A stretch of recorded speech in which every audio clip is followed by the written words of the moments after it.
오늘 우리에게 주실 하나님 말씀은 역대하 25장 2절 빠지기 쉬운 신앙의 새 함정이라는 제목인데 우리 한 구절이기 때문에 같이 읽습니다. 시작. 아마샤가 여호와께서 보시기에 정직하게 행하기는 하였으나 온전한 마음으로 행하지 아니하였더라. 아멘. 여러분, 우리 남자분들은 골프를 좀 쳐보셔서 골프라는 운동이 어떤 것인지를 알겠고, 이제 여자분들은 잘 모르시겠지만 상식적으로 그래도 요즘은 워낙 골프들을 많이 치시니까 아는 것도 필요하리라 생각을 합니다. 사실 저도 뭐 골프를 전혀 못 치기 때문에 잘은 모릅니다만 그 골프를 인생에 비유하는 분들이 계셔요. 근데 사실 그렇죠. 골프라는 것이 처음에 이제 티샷을 합니다. 처음에 이제 쳐서 그 다음에 마지막 골이 나는 지점 18홀 혹은 9홀을 돌고 골이 나는 지점이 있어요. 그러니까 시작이 있고 끝이 있어요. 그런 면에서 인생과 흡사하다 할 수 있습니다. 근데 골프라고 하는 운동은 이 막대기 같은 것으로 쳐서 공을 이제 그 한 구멍에 넣는 건데 그 과정이 사실은 쉽지가 않습니다. 뭐 어떤 사람은 그거 쳐서 절로 보내면 되지 그게 뭐가 어렵냐 그러는데 이 방향이 내 마음대로 안 나간다는 거죠. 잘못하면은 그 페어웨이라 그래가지고 왜 우리 잔디밭 쫙 깔려 있는 데 있지 않습니까? 거기에 떨어져야 그 다음 단계로 나갈 수 있는데 이 골프장 코스가 보통 직선으로 되어 있는 것도 있지만 대부분 휘어져 있습니다. 그러니까 한 번에 갈 수가 없어요. 여러 번 거쳐서 겨우겨우 마지막 그 그린에 온그린 하는 거예요. 근데 문제는 그 사이에 바로 위험한 함정들이 여기저기 있다는 거죠. 그것을 해저드라고 합니다. 원래 해저드라고 하는 단어가 위험하다란 말이잖아요. 그러니까 거기에는 연못이 있고요. 어떤 경우에는 연못을 넘겨야 그린이 나옵니다. 연못에 빠질 수도 있어요. 또 어떤 곳은 벙커라는 것이 있습니다. 모래를 이렇게 쌓아오는 구덩이인데 거기에 폭 빠질 수도 있어요. 그리고 이제 이 잔디밭 가로는 러프라 그래가지고 이제 뭐 숲풀 같은 거나 나무들이 있을 수 있습니다.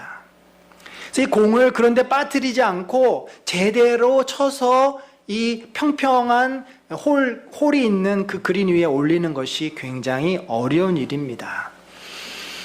가만히 생각해 보면 우리의 신앙생활도 이와 비슷한 점이 있습니다. 우리가 모두 다 천국을 소망하면서 인생을 살지 않습니까? 분명 저와 여러분이 믿음 안에서 천국에 갈 것이고 우리가 하나님을 만나게 될 것인데 그 사이에 인생의 길을 걸어가면서 우리의 발목을 잡는 함정들이 있다는 거죠. 인생 사는 게 쉽지가 않잖아요. 까딱 잘못하다간 또 정신줄을 딱 놔버리면 우리는 나도 모르는 사이에 함정에 쑥 빠질 수 있고 그 함정에 빠져서 나오기까지 또 얼마나 많은 시간을 헤매고 고통을 당해야 되는지 모릅니다. 여러분, 믿음이 내가 잘하지 않는다. 올 한 해를 한번 돌아보십시오. 내가 올 한 해 이렇게 2018년도 뭐 했지?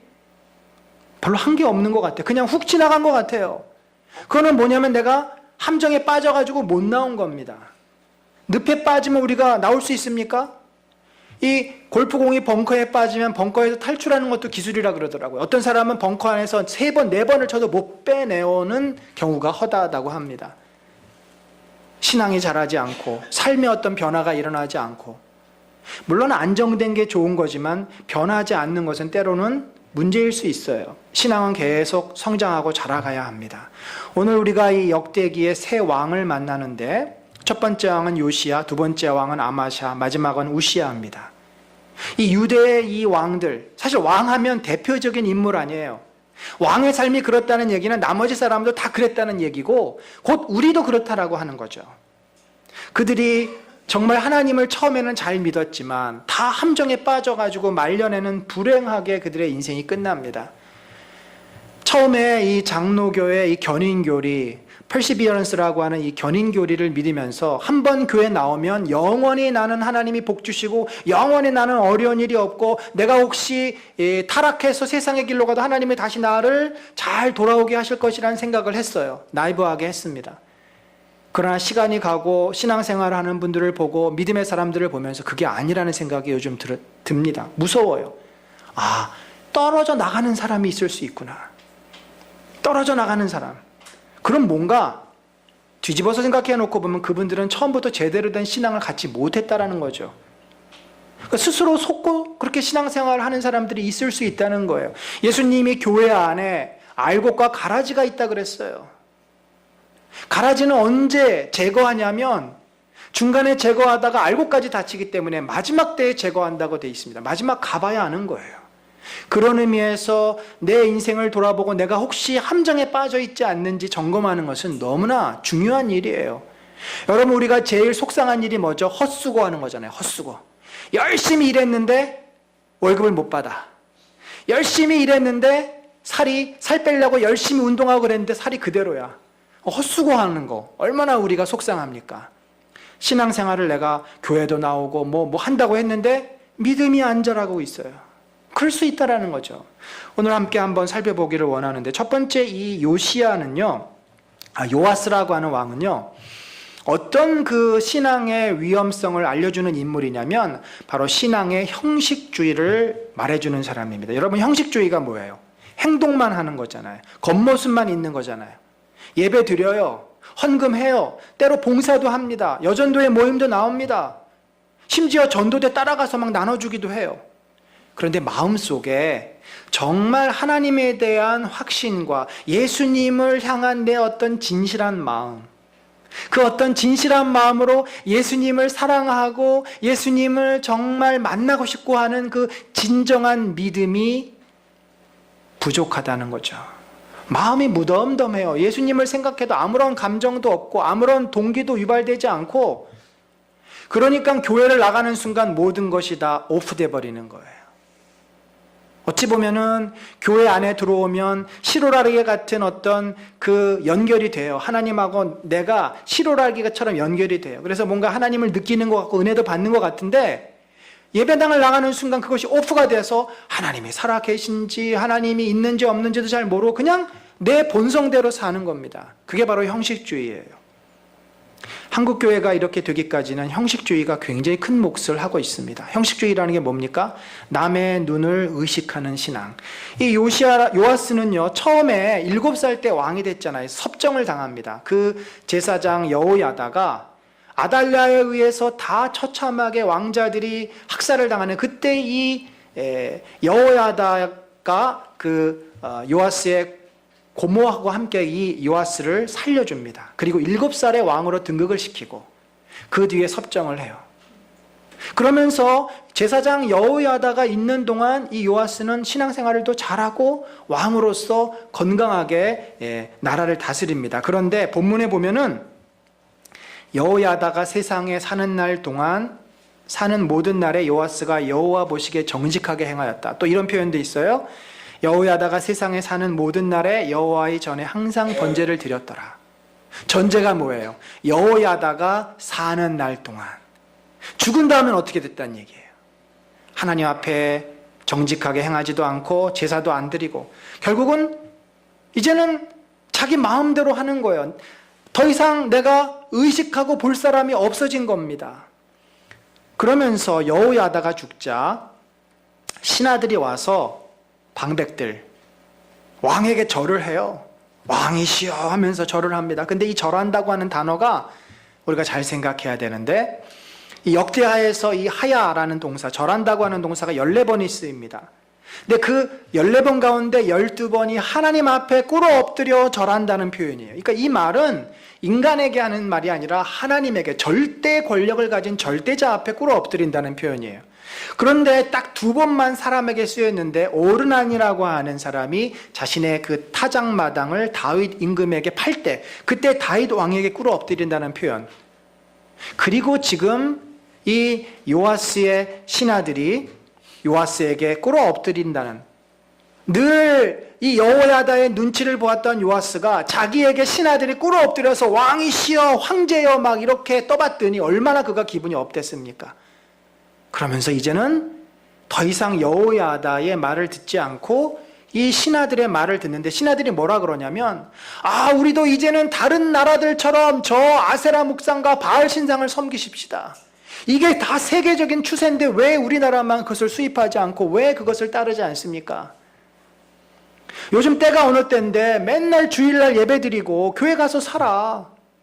남들은 지금 뭐 영어 배운다, 지금 뭐 중국어 배운다, 요리 배운다, 다들 난리인데 하루라도 학원 가서 배우고 실력을 쌓고 남들보다 앞서가야지.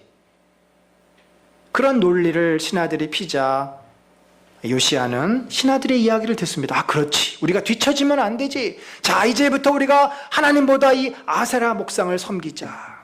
그러면서 그는 하나님을 떠나게 됩니다. 여러분, 우리가요, 내 안에 신앙적인 확신이 없이 교회를 다니면 언제든지 우리는 교회를 떠날 수 있고 하나님을 버릴 수 있습니다. 상황이 바뀌면 교회도 떠나는 거예요. 늘 사람 눈을 의식하던 사람, 그 사람 눈이 없어지면 내 마음대로 하게 되고, 어떤 형식만 갖추던 사람이 밖에 나가서는 뭐예요? 자기 하고 싶은 대로 하니까 죄를 마음껏 짓죠. 그리고 교회 와서 회개하고. 여러분, 나중에 요시야는요, 전쟁에 나가서 하나님께서 그를 이제는 어떻게 하시겠어요? 은혜를 주시지 않죠. 내버려 놓으신 겁니다. 그래? 그럼 네가 네 마음대로 살아. 요시야가 자기가 무슨 힘이 있어요? 전쟁에 나가니까 지죠. 지니까 부상을 당하고 이제는 더 이상 쓸모없는 왕이 됩니다. 그걸 누가 제일 먼저 아냐면 부하들이 먼저 알아요. 여러분, 이 동물의 세계는요, 너무나 잔인합니다. 이 늑대 그 세계를 보면은 늑대를 리더하는 그 대장 늑대가 있어요. 그 늑대는 지난번에 한번 동물의 왕국을 보니까 두 그룹이 나뉘어서 다니는데 약한 그룹이 이 그룹을 도망 다녀요. 만나면 자기가 죽을 걸 알기 때문에. 근데 이 왕이 나중에 늙어가지고 젊은 놈한테 공격을 당해가지고 다칩니다. 그러면 나머지 늑대들은 여지없이 그 늙은 왕을 버리고 젊은 늑대를 따라가고 그거는 밥이 돼버려요. 다 같이 그냥 잡아서 먹어버립니다. 요아스가 신하들에 의해서 떠받들려지다가 자기가 이제 부상을 당하고 패장이 되니까 신하들이 그 요아스 왕을 암살하고 맙니다. 이것이 하나님을 떠난 인생의 불행이에요. 여러분, 혹시 나는 예배 드리는 것으로 내가 신앙생활을 다 하고 있다고 생각하지 않습니까? 물론 예배가 너무 중요해요. 우리가 봉사하는 거 그거 중요합니다. 여러분이 예배 드리지 않고 봉사하자면 교회라는 것은 존재할 수가 없는 거죠. 그런데 그것보다 더 중요한 것은 그것이 내 마음의 신앙의 표현이어야 한다는 거죠. 그래서 우리가 기도 생활이 중요한 겁니다. 예배 드리지 않는 순간에 내가 하나님과 만나는 그 시간에 내가 하나님을 고백하고 하나님을 경험하고 하나님을 느껴야 하고 하나님을 확신해야 됩니다. 확신할 수 없어요. 그럼 말씀을 보세요. 성경 말씀에 하나님이 진리이신 것과 하나님이 어떤 분이신 것이 다 나와 있습니다. 그래서 우리가 말씀을 늘 묵상하고 기도하지 않으면 내 신앙은 굉장히 공허한 것이 됩니다. 형식적인 것이 될 수밖에 없어요. 사랑하는 성도 여러분, 우리가 믿음이 자라고 흔들림 없는 신앙인이 되기 위해서 내가 겉으로 하는 이런 예배적인 형식이나 행위 말고 내 마음이 진정하게 하나님을 향하고 있는지, 하나님을 온전히 붙잡고 있는지 늘 돌아보시기를 간절히 바랍니다. 두 번째 신앙의 위험이 있는데 그것은 뭐냐면 바로 현세적인 신앙이에요. 현세적. 여러분, 현세적이라는 것이 뭐예요? 현실에 문제가 있을 때는 하나님 앞에 달려갑니다. 우리가 다 하는 거잖아요. 당장 어려운 문제가 생겼어요. 기도 부탁을 합니다. 제발 기도 좀 해주십시오. 당장 몸이 아픕니다. 당장 경제적으로 어려워졌습니다. 근데 문제는 우리가 힘들 때 당연히 기도하죠. 그런데 하나님께서 그 기도를 응답해 주시고 나서의 마음이에요. 나서의 태도예요. 하나님이 기도를 응답해 주시면 그 다음에 어떻게 해야 되죠? 하나님께 감사해야 되죠. 하나님 참으로 감사합니다. 하나님께서 저에게 은혜를 주셨고 저를 긍휼히 여겨주셔서 저를 이렇게 인도하여 주셨군요. 너무나 감사합니다. 그리고 더욱더 하나님께 가까이 다가서야 되는데 예수님의 치유를 받았던 10 문둥병자, 그들이 어떻게 했습니까? 자기가 문둥병에서 고침을 받고 놀래가지고 기뻐서 뛰면서 막 다 떠나갔어요. 그런데 그 중에 한 명이 어떻게 합니까? 사마리아인 9명의 유대인들은 다 도망가 버리고 말았어요. 내 몸만 나으면 다 끝난 겁니다. 한 사마리아인은 돌아와서 예수님께 꿇어 엎드려 예수시여 감사합니다. 내 영혼이 구원을 얻었노라. 예수님이 온전한 구원을 그에게 선포합니다. 아마샤라고 하는 왕은 전쟁의 위기 앞에 선지자의 권면을 받고 이제 하나님을 찾습니다. 그래서 하나님이 그에게 은혜를 베푸셔서 에돔과의 전쟁에서 승리하게 하셨어요. 얼마나 감사한 일입니까? 전쟁하면요, 가장 두려운 일 아니에요? 마치 요즘 그 팔로에, 인도네시아 팔로에 쓰나미가 몰려와가지고 마을 하나가 완전히 매몰되고 사라져버리지 않았습니까? 여러분 혹시 그거 KBS 르포 보신 분 계신지 모르겠는데 너무나 정말 비참하고 처참했습니다. 그냥 이렇게 큰 그 들이 늪으로 변했는데 그게 마을이 하나 폭삭 없어져 버린 거예요. 말하자면 이 교회가 있는 삼전동에 지진이 나서 모든 건물들이 다 무너져 버리고 초토화돼 버린 그런 상황이에요. 전쟁이 일어나면 다 그렇게 되는 겁니다. 그 어렵고 두렵고 무서운 전쟁을 승리로 이제 이기게 하셨는데 이 아마샤가 어떻게 했는 줄 아십니까? 아마샤가 나중에 그곳에 가서 한 신상을 발견합니다. 에돔과의 전쟁에서 이겼는데 승리를 했으니까 이제 전리품이 생긴 거잖아요. 근데 그 전리품 중에 우상이 보이는 거예요. 오, 이게 뭐지? 와, 이거 멋있게 생겼는데? 좋아 보이는데? 이거 갖다가 내 집무실에다 놓고 내가 이제 이 신에게 절해야 되겠다. 여러분 이게 말이 됩니까? 지금 전쟁을 하나님께서 승리하게 하셨는데 다른 우상이 좋아 보이니까 갖다가 놓는 거예요. 마치 이런 겁니다. 입시철이 되면은 교회가 북적거립니다. 엄마들이 교회 와서 기도합니다. 근데 교회만 옵니까? 아니에요. 점쟁이한테도 찾아갑니다. 용한 전쟁에 있던 찾아가는 거예요. 그와 마찬가지입니다. 하나님은 그저 내 문제를 해결해주는 해결사밖에 되지 않는 것이죠. 왜 우시아의 아마샤의 신앙이 왜 이렇습니까? 성경은 이렇게 표현해요. 우리가 아까 읽은 본문이죠.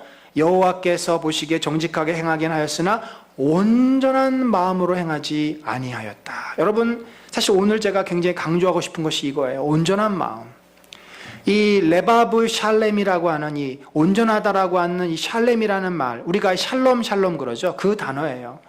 이 샬롬이라고 하는 것은 하나님하고 올바른 관계다 이런 뜻입니다. 신약적인 용어로 하면 의예요. 의롭다. 내가 의롭게 되었다. 내가 의롭게 되었다라고 하는 것은 하나님하고의 파괴된 깨진 관계가 회복이 되는 것을 말합니다. 그래서 우리가 주 예수 그리스도 안에 있을 때 의인입니다. 만약에 하나님과의 관계가 어색하거나 불편하거나 뭔가 이게 틀어졌다면 그것은 샬롬의 상태가 아닌 것입니다. 왜 아마샤가 하나님하고 샬롬의 상태가 아니었을까요? 그 사이에 가로막고 있는 것이 있었기 때문입니다. 그는 하나님으로 생각하지 않았어요. 그는 오히려 다른 곳에 마음이 많습니다. 그는 하나님하고 전혀 교감이 없어요. 어색합니다. 여러분 우리가 하나님 앞에 온전한 마음을 갖지 않으면 하나님 앞에 편안한 마음, 투명한 마음, 친밀한 마음, 하나님하고 긴밀한 마음을 갖지 않으면 하나님은 늘 언제나 내 문제를 해결해 주는 도우미로 전락될 수 있다는 것을 기억하셔야 돼요. 여러분 지인이 여러분에게 전화 올 때 항상 돈 빌려달라, 뭐 또 누구 좀 거기 아는 사람 있으니까 부탁 좀 해달라, 혹시 거기 어딘 줄 알아? 뭐 물어보러 전화 오는 사람, 그런 사람들 여러분 만나고 싶겠어요? 항상 여러분에게 도움만 요청하는 사람, 부담스러운 사람이잖아요. 만약에 우리가 하나님 앞에 그렇게 내 문제 있을 때만 가면은 우리는 하나님을 하나님으로 생각지 않는 것입니다. 여러분 하나님은 나에게 어떤 분인가요? 분명 우리를 도우시고 우리를 인도하시는 아버지 하나님이시지만 내 필요를 채우시고 내 문제를 해결해주는 도우미는 아니라는 겁니다. 우리가 그 착각에 빠지면 안 되는 겁니다. 요즘 제가 신앙의 목표가 생겼는데 올해 1년 동안 기도하면서 이 마음을 주셨고, 제가 지지난주에 우리 목사님들하고 세미나 가서 말씀을 들으면서 확신을 갖게 된 그런 신앙의 목표인데, 그것이 뭐냐면 하나님만이 나의 전부, 나의 상급, 하나님만으로 내가 만족할 수 있는가? 여러분, 하나님만으로 만족할 수 있다면 그것은 사도 바울의 신앙이고 그것은 하나님이 기뻐하시는 믿음의 고백이고 하박국의 신앙입니다. 아니, 하나님 그래도 나에게 이것도 있어야 되겠고요, 저것도 좀 해주셔야 되겠고, 아니 그래도 사람답게 살아야지, 나를 이 모양 이 꼴로 만드시면 어떻게 합니까? 라고 하면서 하나님뿐만 아니라 이것저것을 우리가 붙잡고 있다면 그것은 온전한 신앙이 되기가 어려운 겁니다. 하박국이 뭐라고 고백하죠? 우리 한번 하박국서 3장 17절 같이 읽어봅니다. 시작. 비록 무화과 나무가 무성하지 못하며 포도나무에 열매가 없으며 감람나무에 소출이 없으며 밭에 먹을 것이 없으며 우리의 양이 없으며 외양간에 소가 없을지라도 나는 여호와로 말미암아 즐거워하며 아멘. 여러분, 이 말씀이 정말 어려운 말씀이에요. 쉽지 않습니다.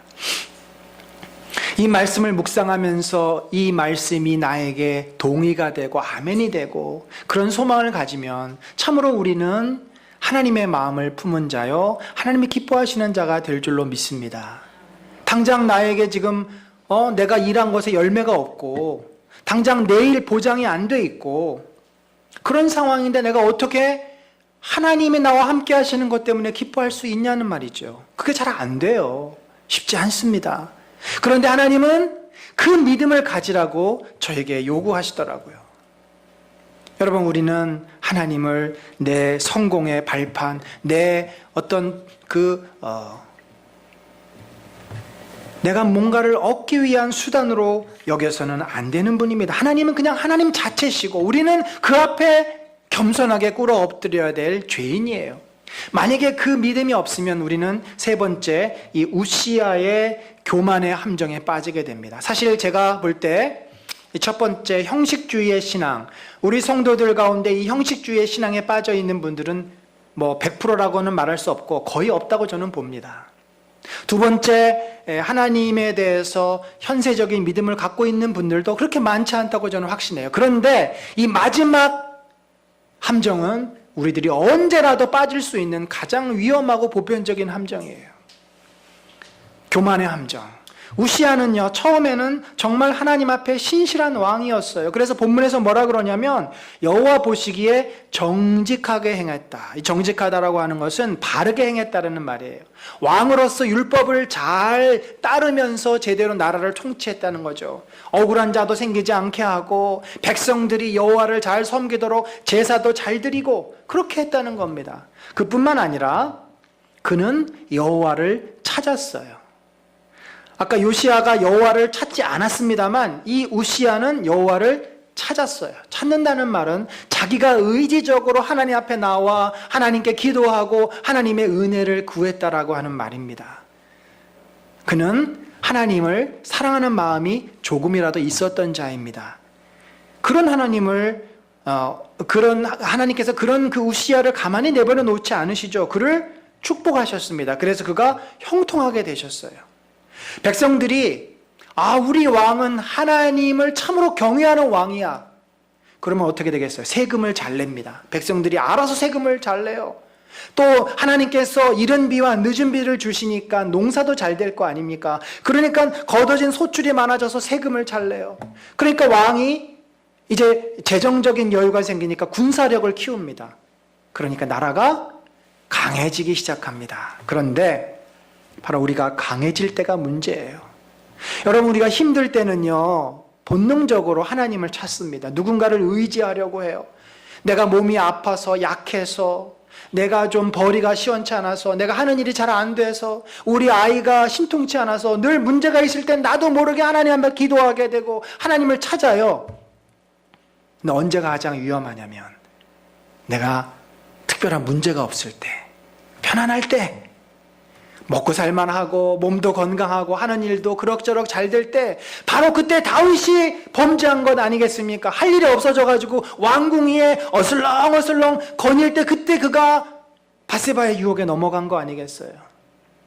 우리가 편안할 때 그때 정말 주님 앞에 꿇어 엎드리지 않으면 바로 나도 모르게 교만의 죄, 교만의 함정에 빠지게 되는 겁니다. 운동도 마찬가지예요. 운동선수들이 이 슬럼프에 굉장히 많이 빠집니다. 왜 빠지는 줄 아십니까? 올라가면 떨어지는 거예요. 할만하구나. 이제 만만하게 생각하는 거죠. 연습도 게을리하고 쉽게 생각하는 겁니다. 우리 축구 좋아하시는 분들은 이번에 이 발롱도 시상에 모드리치가 이게 이제 돼서 그 호날두가 기분 나빠가지고 불참했다는 이야기가 있는데, 현재 메시하고 이 호날두라고 하는 이 두 사람이 축구를 제일 하는, 그래서 축신이다, 축구의 신이다라고 말을 듣는데, 호날두 같은 사람은 그냥 그 경지에 오른 게 아닙니다. 이 사람이 연습을 엄청나게 한대요. 지금도 가장 골을 잘 넣고 가장 몸값이 비싼 사람 중에 하나인데도, 박지성 선수가 옛날에 맨유에서 같이 있지 않았습니까? 항상 미리 와서 연습하고 맨 마지막에 가고 또 연습하고, 그 사람은 자기가 그렇게 실력을 유지하기 위해서 겸손하게 끊임없이 연습하고 또 연습하고 또 연습하고, 그래서 영국에서도 최고의 선수, 스페인에 가서도 최고의 선수, 이제는 이탈리 지금 리그에 가서 최고의 선수로 또 부상하고 있지 않습니까? 근데 우리가 좀 형통할 때, 잘 나갈 때 기도하지 않고 꿇어 엎드리지 않으면 결국 나도 모르게 교만해지게 되는 겁니다. 우시아는 그가 형통하다 보니까, 힘을 갖다 보니까 어떻게 됐어요? 그가 강성하여짐에 그의 마음이 교만하여 악을 행한다. 이 교만하다고 하는 것은 하나님을 대적하는 행위입니다. 그가 어떤 악을 행했냐면, 하나님 여호와께 범죄하되, 이게 사람에게 악을 행한 게 아니에요. 하나님께 도전한 것입니다. 하나님께 범죄하여 여호와의 성전에 들어가서 향단에 분향하려 한지라. 마치 하나님이 정해놓으신 질서를 깨트리는 건데, 마치 아담이 선악과를 따먹는 것과 똑같아요. 아담이 내가 하나님처럼 높아지리라고 하는 그 교만의 죄에 빠져서 절대 선악과를 건드려서는 안 된다라고 말한 그 하나님의 명령을 어기고 선악과를 따먹지 않습니까? 성전에 들어가서 향을 피우고 분향하는 것은 누가 할 일입니까? 제사장이 할 일이, 하나님께서 구분을 해놓으셨습니다. 하나님이 세워놓으신 질서입니다. 마치 이것은 우리 성도들 가운데 성경을 내가 좀 이제 잘 알아. 그래서 어느 순간 목사인 저를 가르치려고 하고, 당신 내가 보니까 설교할 때 이게 틀렸고 이게 잘못해서 당신 내려와. 내가 이제부터 설교할 거야. 그래서 설교를 막 대신하고 교회를 대신해서 이제 이끌어 가려고 하는 것과 마찬가지라는 거죠. 제가 들은 얘기입니다. 들은 얘기인데 실명을 밝힐 수는 없고, 서울의 가장 큰 교회의 아주 유명한 목사님이신데, 이제 이분하고 호영호재하면서 편안하게 지냈던 분인데, 이분은 뭐 작은 교회 목사님에서 이제 가장 유명한 목사님이 됐고, 다른 분은 그냥 평범하게 목회를 하시는 분이, 제가 그 이분에게 직접 얘기를 들은 겁니다. 미국에 이제 가서 어떻게 만났는데, 그때는 뭐 다들 편안하게 이렇게 이름도 부르고, 또 그분이 참 좀 적은 교회에서 목회하실 때는 굉장히 겸손했대요. 목사님들한테 인사도 잘하고 악수하고 솔선수범해서 자기가 막 가서 굳은 일도 하고.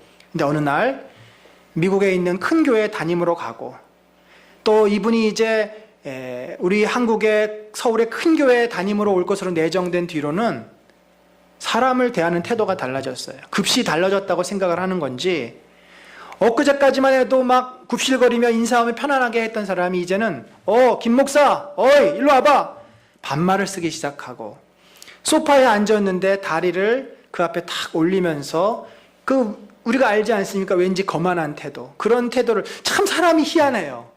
그러니까 뭔가 마음이 이게 달라지면 태도도 달라지는 법이더라고요. 그리고는 사람들이 와서 반갑게 인사를 하면 살짝 이렇게 고개만 까딱하고 그냥 휙 가버린대요. 그래서 그 모습 때문에 상처받은 사람이 주변에 굉장히 많아졌고, 내가 다시는 그래서 그분하고 인사를 안 한다라는 얘기를 제가 직접 들은 적이 있습니다. 여러분, 사람이 처음부터 교만하고 다 악하게 되는 것이 아닙니다.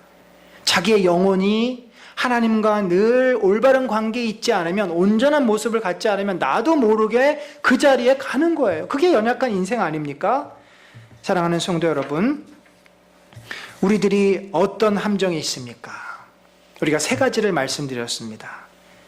이 외적 신앙, 형식주의에 빠질 수 있는 그런 함정. 절대로 여러분이 예배 드렸다고 해서 내가 신앙생활을 잘 잘한다고 착각하시면 안 됩니다. 가장 중요한 것은 늘 내 마음을 살펴보는 태도가 필요해요. 이것은 현대인의 건강 생활에도 가장 필요한 것입니다. 바쁜 삶에 내 의식이 빼앗겨 버리면 몸은 망가지게 되어 있어요. 잠깐 멈추고 하루를 돌아보고 나 자신을 반성하고 반추하는 모습, 그게 기도입니다. 그게 기도예요. 주님 앞에 내 마음을 열고, 주님 어디 계십니까? 물론 자기 안에 있는데 그 자기 안에 있는 주님을 못 느끼는 거죠. 주님, 주님의 이름을 부릅니다. 예수님, 성령님, 내가 주님을 좀 더 느끼고 만나고 싶고 주님과 함께하고 싶습니다. 주님이 날 사랑하시는 것을 내가 더 확신하고 싶고, 내가 이렇게 힘들고 아픈데 제 마음 좀 알아주시고, 그렇게 주님하고 교제하면서 늘 내 안에, 주님이 이렇게 말씀하셨잖아요. 예수님이 내가 너희 안에, 너희가 내 안에. 그게 진정한 의미의 동행이고 교제 아닙니까? 그거를 날마다 여러분들이 고백하고 경험하는 것이 진짜 신앙이라는 거예요. 그런 것이 없이 교회 문 딱 나가면 모든 것이 오프돼 버려요. 예수님의 예자도 내 그냥 머리에 한 기억 속에만 있지 삶에 아무런 느낌, 아무런 경험, 아무런 확신도 없으면 과연 그것이 예수 안에서 사는 인생인지, 그게 살아있는 신앙인지 우리는 알 수가 없는 겁니다. 간절히 바라기는 날마다 여러분이 순간순간마다 주님을 찾고 주님을 의식하는 내적인 신앙과 확신 가운데 거하시기를 간절히 축원합니다. 두 번째 함정, 우리가 하나님을 만만하게 생각하면 안 돼요. 요즘 사람들이 너무 머리가 커져가지고 하나님을 알기를 정말 우습게 합니다. 여러분 꼭 기억하십시오. 우리가 하나님은요 언약의 하나님인데 그게 사실은 굉장히 무서운 말이에요. 언약의 하나님은 우리가 하나님을 대하는 대로 하나님이 우리를 대하신다는 말입니다. 예수님이 인간관계의 그 중요한 원리를 뭐라고 말씀하셨어요? 내가 대접을 받고 싶으면 그 대접을 받고 싶은 대로 사람들을 대접하라. 내가 이웃을 내 몸처럼 사랑하라. 내 자신을 사랑하면 내 이웃을 그렇게 사랑하게 된다. 우리가 하나님을 진정으로 대하면 하나님도 우리를 진정으로 대하시는 거예요. 내가 하나님을 우습게 생각하고 하나님을 버리고 하나님을 이용해 먹으려고 하면 하나님이 우리를 돌아보시지 않습니다. 그 결과가 뭐예요? 우리는 자기 꾀에 넘어져 비참한 방향으로 계속 갈 수밖에 없어요. 그거를 막을 수 있는 방법이 없습니다.